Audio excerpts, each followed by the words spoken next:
ঢাকা বিশ্ববিদ্যালয়ের ডাকসুর ইলেকশনে ছাত্রদলের কবি প্রতিম ক্যান্ডিডেট আবিদুল ইসলাম খান কঠিন প্রতিদ্বন্দ্বিতার মুখোমুখি হচ্ছেন।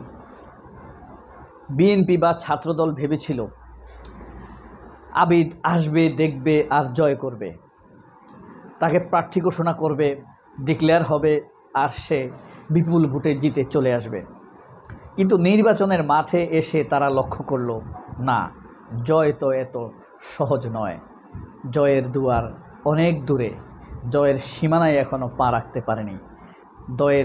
জয়ের কপাট খুলে যে সেখানে প্রবেশ করব সেটা তো বহুদূর। এই প্রতিদ্বন্দ্বিতা কাটিয়ে উঠতে না উঠতেই শেষ হয়ে গেল প্রচারণার ডাকসুর নির্বাচন কমিশন ঘোষিত প্রচারণার সময় অলরেডি শেষ হয়ে গিয়েছে গতকাল রবিবার 7 তারিখ। এর মধ্যেই আবিদুল ইসলাম পড়ে গিয়েছে বনি আমিন আর শাহেদ আলমের চিপায়।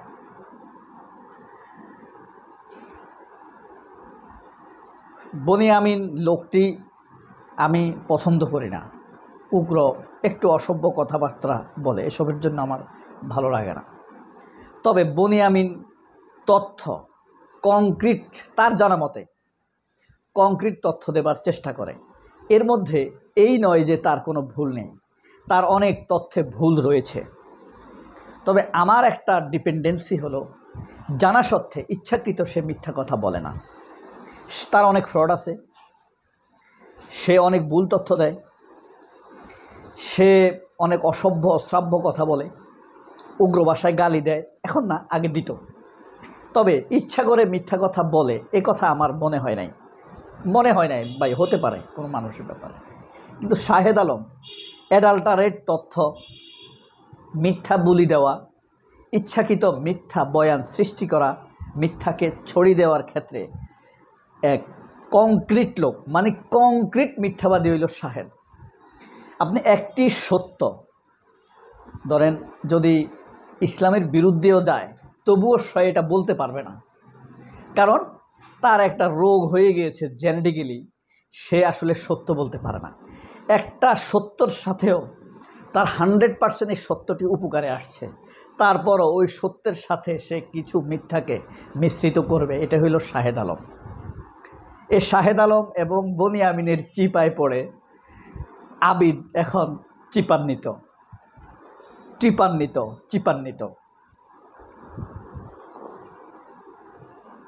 সেটা কিভাবে? বনি আমিন কয়েকটি ঘোষণা দিয়েছেন, তার মধ্যে একটি ঘোষণা হলো শিবির যদি জিতে তাহলে ঢাকা ইউনিভার্সিটির 2টি ক্যান্টিনে, ক্যান্টিনগুলোতে সকালের নাস্তা আজীবন ফ্রি খাওয়াবে। বন্ধের দিনে নয়, যখন ইউনিভার্সিটি চলে আজীবন ফ্রি খাওয়াবে। এটা হলো বনি আমিনের ঘোষণা। আরেকটি ঘোষণা হলো শিবিরের প্যানেল যদি জিতে তাহলে প্রতি বছর 2 জন করে ছাত্রকে সে অস্ট্রেলিয়াতে স্কলারশিপ দিয়ে নিয়ে যাবে। এই 2টি ঘোষণা দিয়েছে। এখন এই ঘোষণাগুলোর কারণে কি বনি আমিনের ভোট বাড়তে পারে? কোনো সম্ভাবনা আছে? আমি কোনো সম্ভাবনা দেখি না। যাই হোক, যদি বাড়ে কমে সেটা হলো ভোটারদের ব্যাপার, তাই না? কোনো ভোটারের উপরে আপনি কোনো প্রভাব খাটাবার কোনো অধিকার আপনার আছে? নাই। এটা তাদের স্বাধীনতা, তার মনে যাকে ভালো হয় সে ভোট দেবে। এই যে আপনি ফোন করে বা গ্রামে যায় বিএনপির নেতারা, গিয়ে মা বাবাকে দিয়ে ছাত্রদেরকে ফোন করায় যেন ছাত্রদলকে ভোট দেয়। এটা কি তার মতামতকে অসম্মান করে না? ছাত্রের মতামতকে অসম্মান করে না? তার স্বাধীনতাকে হস্তক্ষেপ করে না? এই যে ধরেন এই খালেদ মহিউদ্দিন, সালমান এফ রহমানের কামলা, সে যে সাদেক কায়েমকে যখন ফোন করছে, সাদেক কায়েম বলছে আমি ব্যস্ত, ফরহাদ বলছে আমি ব্যস্ত। এরপরেও সে জামায়াতের নেতাদেরকে দিয়ে সাদেক কায়েমের সাথে যোগাযোগ করাইছে। তার সাদেক কায়েমের মতামতকে সে অসম্মান করছে, সাদেক কায়েমের মতামতকে সে অবজ্ঞা করছে, তাচ্ছিল্য করছে, পাত্তাই দেয় নাই। এই কারণে তার স্বাধীনতায় হস্তক্ষেপ করে আরেকজনকে দিয়ে সে ফোন করাইছে। এটাই হলো খালেদ মহিউদ্দিনের দ্বিচারিতা, মুনাফিকি, বেয়াদপি, অসভ্যতা, টাউডারি, মারাচ্চুরি। তো এই কথা বলছিলাম, এই যে বনিয়ামিন বলছে বলুক, এটা তার স্বাধীনতা। ভোটাররা এটাতে প্রভাবিত হয়ে ভোট দিবে না দিবে, এটা ভোটার ছাত্রদের স্বাধীনতা।